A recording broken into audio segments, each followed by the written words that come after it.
Nagsisimula ang pelikula sa isang batang babae na nagngangalang Shirley na nagkukwento kung paano naging isang serbisyo para sa mga lalaking may asawa ang kanyang babysitting service. Ilang buwan bago nagsimula ang lahat, sa loob ng silid-aralan, mukhang nababagot ang mga estudyante habang pinapaliwanag ng kanilang guro ang tungkol sa Saturday exam para sa kolehiyo. Samantala, abala si Shirley sa pagkuha ng mga tala. Pag-uwi niya, makikita na may obsesyon si Shirley sa pagpapanatili ng kaayusan ng mga gamit habang hinahanap niya ang kanyang libro. Natagpuan niya ito sa basement, kung saan nagtatrabaho ang kanyang ama. Maya-maya, dumating ang isang lalaking nagngangalang Michael upang sunduin siya para sa babysitting job. Mukhang may nararamdaman siyang atraksyon sa lalaki. Sa bahay ni na Michael, dinala siya ng asawa nitong si Gail sa itaas upang ipakita ang batang babantayan niya. Pagkatapos nito, umalis ang mag-asawa at nakipagkita sa kanilang mga kaibigang sina Jerry at Tina. Ikinwento ni Jerry na magbubukas siya ng mga bagong restaurant at iniisip niyang gawing VP si Michael kung magiging corporate ang negosyo nila. Matapos ang hapunan, nais ni Michael na tingnan ang mga lumang tren na nakaparada malapit doon, ngunit nagalit si Gail at sinabihan siyang umuwi na sila. Samantala, sa bahay ni na Michael, abala si Shirley sa obsessive na paglilinis ng kusina at sahig. Nang dumating ang mag-asawa, nadatnan nila siyang naglilinis. Habang inihahatid ni Michael si Shirley pauwi, tumigil sila sa isang diner. Dito, ikinwento ni Shirley ang tungkol sa kanyang OCD sa pag-aayos ng mga bagay. Iniisip niya na kapag may isang bagay na hindi nakalugar, magdudulot ito ng kaguluhan na parang chain reaction. Hinawakan siya ni Michael sa kamay, at pareho silang nakaramdam ng pagkailang. Tinanong ni Shirley si Michael kung paano sila nagkakilala ng kanyang asawa, at ikinwento naman ito ni Michael. Pagkatapos, tinanong siya ni Michael kung may kasintahan siya. Sagot ni Shirley, wala, dahil masyadong isip bata ang mga lalaki kaedad niya. Maya-maya, dinala siya ni Michael sa lumang tren na nakita nito. Ngunit nang makakita sila ng security, tumakbo sila at nagtago sa loob ng isang tren. Dahil sa pagiging malapit at magkasama sa ganoong sitwasyon, nauwi ito sa kanilang unang pagpapalakpakan. Pagka-uwi ni Shirley, sinabi ni Michael na hindi na nila dapat ulitin ang nangyari dahil may mga anak siya. Iniabot niya ang bayad kay Shirley bilang pasasalamat sa pagbabantay ng bata. Kinuha ni Shirley ang pera at umalis. Naghugas siya ng kamay ng nanginginig at walang emosyon na tumingin sa bintana. Samantala, hindi rin makatulog si Michael. Sa isang diner, nagkukwentuhan sina Shirley at ang kanyang mga kaibigan. Nandoon din si Michael kasama ang kanyang mga anak. Nang magtama ang kanilang mga mata, nagkangitian sila. Nilapitan sila ni Gail at tinanong si Shirley kung maaari siyang magbantay muli. Lumingon si Shirley kay Michael. Sunod na eksena, makikita si Michael na kondong si Shirley sa loob ng kotse. Tila masaya si Shirley matapos ang nangyari. Pagkatapos, iniabot ni Michael ang pera sa kanya. Nang inaayos na ni Shirley ang pera, isinulat niya ang salitang trouble dito at itinago ito sa ilalim ng kama. Sa laboratorio, napansin ng matalik niyang kaibigang si Melissa na parang wala siya sa sarili. Nang tanungin, sinabi ni Shirley na napuyat siya dahil sa babysitting. Tinanong ni Melissa kung magkano ang kinita niya, at sinagot niyang $200. Nagulat si Melissa, at nang pabiro niyang tinanong kung may nangyari sa kanila ni Michael, hindi sumagot si Shirley at tumitig lang sa kanya. Pagkatapos ng klase, hinarap ni Melissa si Shirley tungkol dito, ngunit itinanggi ni Shirley. Nang mahuli ni Melissa ang pagsisinungaling niya, ngumiti lang si Shirley. Makalipas ang ilang gabi, muling nagkaroon ng relasyon sina Michael at Shirley. Ipinagtapat ni Michael kay Jerry ang nangyari sa kanila ng kanyang babysitter. Nagpakita ng interes si Jerry at nais din niyang subukan ito. Kalaunan, tinawagan ni Michael si Shirley at tinanong kung may kilala siyang maaaring mag-babysit para kay Jerry, dahil handa raw itong magbayad. Sumagot si Shirley na may kilala siya, ang matalik niyang kaibigang si Melissa. Sa bahay ni na Jerry, abala ang anak niya sa paglalaro kasama ang bagong babysitter, na si Melissa. Maya-maya, sinabi ni Jerry sa kanyang asawa na siya na ang maghahatid sa babysitter pauwi. Pagkatapos, sa loob ng kotse, tinanggal ni Melissa ang kanyang seatbelt at nagpalakpakan sila ni Jerry. Pagdating nila sa diner kung saan naghihintay si Shirley, ikinwento ni Melissa ang nangyari. Tinanong siya ni Shirley kung maaari siyang makihati sa pera, dahil siya naman ang nagayos ng lahat. Pumayag si Melissa at binigyan siya ng 20%. Isang gabi, dumalo sina Shirley at Melissa sa isang party sa bahay ni Brenda. Doon, ipinakilala ni Brenda ang kanyang stepbrother na si Scott at ang kaibigan nito. Mukhang may interes si Scott kay Shirley. Maya-maya, tila hindi mapakali si Shirley, kaya tinanong siya ni Melissa kung bakit. Sinabi ni Shirley na nakakatanggap siya ng mga tawag mula sa mga kaibigan ni Jerry, at nag-aalala siya na baka hindi mapanatili ni Jerry ang kanilang sikreto at mauwi sila sa kulungan. Ipinaalala ni Melissa na huwag sila mag-alala, hindi sila maaaring makulong. Ibinahagi naman ni Shirley na may dalawa pang kaibigan si Jerry na gustong magpabantay sa Huwebes, ngunit may schedule na si Melissa kay Jerry sa araw na iyon. Kaya nagpa siya si Shirley na tanggapin ang isa sa mga ito, ngunit may isang natira pang lalaki.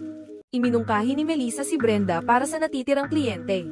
Pag-uwi ni Shirley, may narinig siyang kumakatok sa bintana, si Michael. Naghalikan sila, ngunit biglang kumatok ang kanyang ama. Buti na lang at nakapagtago agad si Michael. Pumasok ang ama ni Shirley at naupo sandali para kausapin siya tungkol kay Scott, na sa tingin nito ay isang mabuting lalaki. Nasa ilalim lang ng kama si Michael, at nang makaalis na ang ama ni Shirley, lumabas siya habang hawak ang tambak ng perang may nakasulat na salitang trouble. Samantala, mukhang pumayag si Brenda na magbantay para sa kaibigan ni Jerry, dahil makikita siyang nasa loob ng kotse kasama ang isang mas nakatatandang lalaki. Huminto sila sa gitna ng kakahuyan, ngunit tila wala siyang ideya tungkol sa ekstrang gagawin pagkatapos ng babysitting. Nang simulan ng lalaki ang kanyang paglapit, pinigilan siya ni Brenda. Tumigil naman ang lalaki at biglang nag-alala hanggang sa mapaiyak.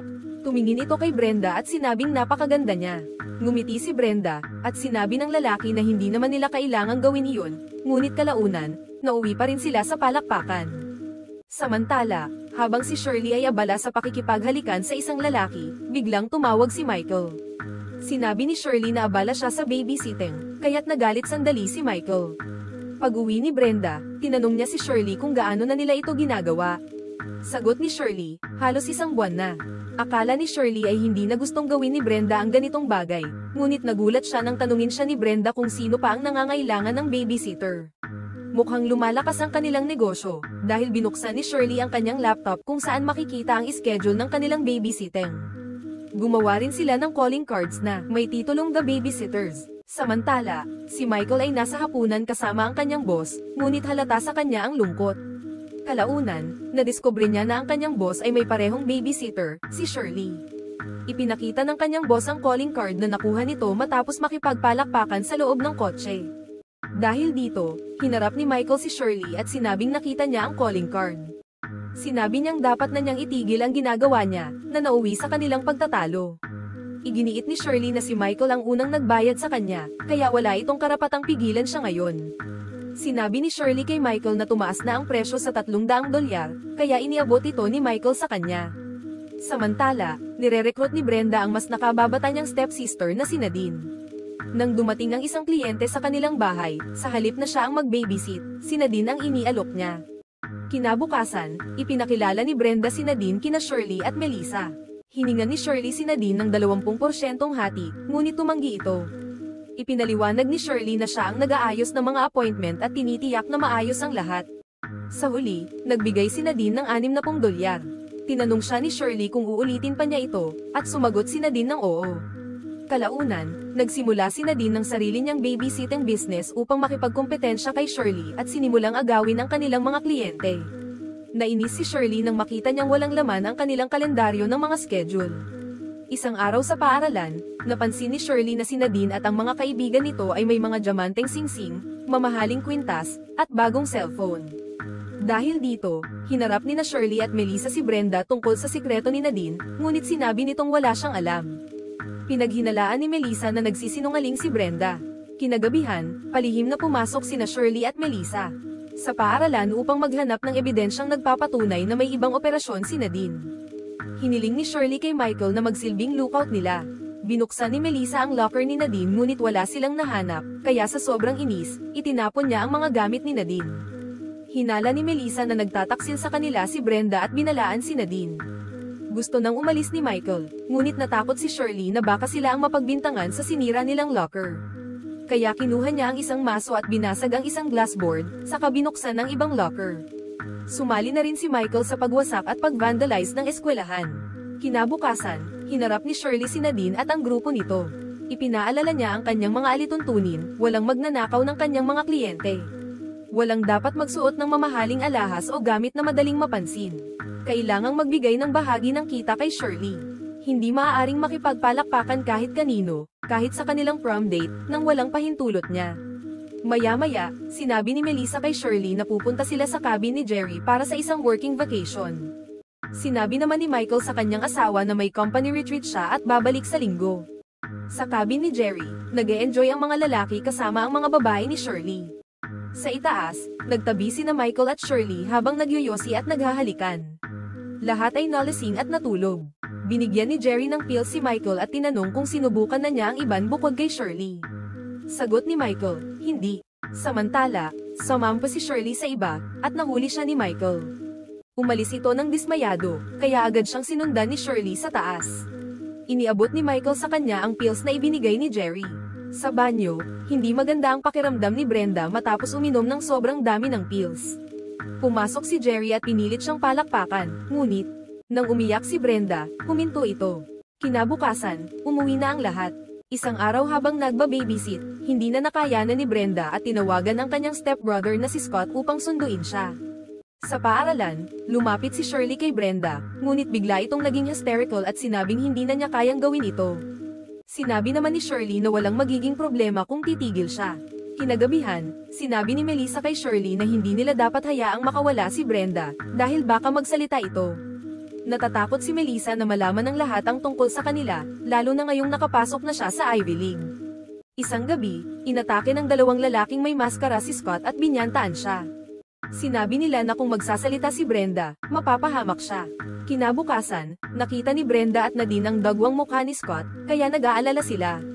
Sa paaralan, napansin ni Shirley ang pasa sa mukha ni Scott habang nakatitig ito sa kanya. Dahil dito, hinarap ni Shirley si Melissa. Inamin ni Melissa na siya ang may pakanan nito, ginawa niya ito para kay Shirley at sa kanilang negosyo. Samantala, sa bahay nila, sinabi ni Michael sa kanyang asawa na na-demote siya sa trabaho. Nagalit si Gail at sinabing dapat mas ginalingan niya pa. Napaikan si Michael at tinanong siya kung magkano pa ba ang kailangan niya. Hindi sumagot si Gail at umalis. Samantala, tumawag si Nadine kay Shirley at sinabing hindi siya makakapag-babysit dahil may exam siya. Pagkababa ng telepono, sinabi ni Nadine kay Brenda na malapit nang bumagsak si Shirley. Kinagabihan, bumalik sina Shirley at Michael sa lumang tren, at iniwan ni Shirley ang kanyang cellphone sa kotse. Sinabi ni Michael na ayaw na niyang may kinalaman ng pera sa pagitan nila at gusto niyang sila na lang. Sumagot si Shirley na huli na ang lahat. Biglang dumating ang security guard, kaya nagtago si Shirley habang pinaliwanag ni Michael na mahilig lang siya sa tren. Inescortan siya palabas, iniwan si Shirley na mag-isa at walang telepono. Tinawagan ni Shirley si Brenda gamit ang payphone, ngunit si Scott ang sumagot.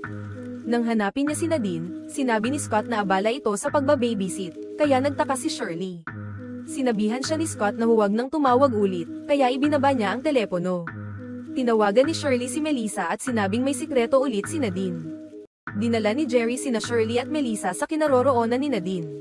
Pagdating doon, inatake ni Jerry ang kliyente ni Nadine sa loob ng kotse, habang tinakat ni Shirley at Melissa si Nadine na ihuhulog siya mula sa gusali. Ngunit nang lumabas ang lalaki sa kotse, nakita ni Shirley na ang kliyente ni Nadine ay ang kanyang sariling ama. Patuloy na sinasabi ni Nadine, ikaw rin naman ang may kasalanan nito. Biglang bumagsak ang loob ni Shirley at napaiyak. Sa huling eksena, tumigil si Shirley sa tapat ng bahay ni Michael at pinagmasdan siya kasama ang pamilya nito. Nagkatinginan sila ni Michael, at ngumiti si Shirley. Pagkatapos, sumakay siya sa kanyang sasakyan at umalis. At dito nagtatapos ang ating movie recap. Salamat sa panonood. Huwag kalimutang i-like ang video, mag-subscribe sa channel, at i-click ang bell icon para hindi makaligtaan ang iba pang amazing movie. Kita-kits sa susunod na pelikula.